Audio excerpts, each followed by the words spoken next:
How's it going, everyone? Today I'm gonna show you how to share your location using Google Maps. Now, first things first, let's head on to Google Maps.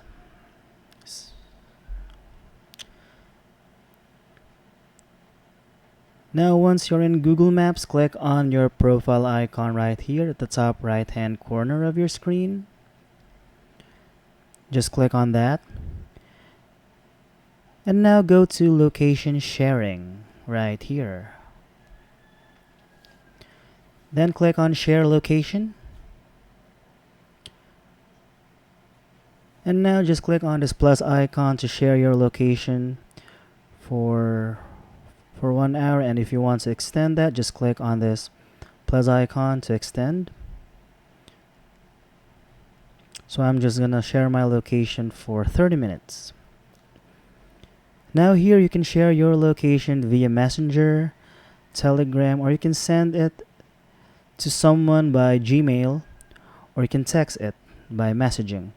Now I'm just gonna share my location via Telegram right here.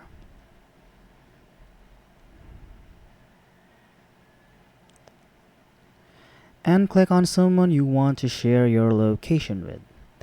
So I'm gonna share it to her right here. And as you can see, I've already shared my location to her via Telegram. So once that person will click on that link, it will automatically reveal your location, where you are coming from. So that's it for this video, everyone, and if you find it helpful, be sure to give it a like, subscribe, and click on that notification bell to be notified for future videos. Bye!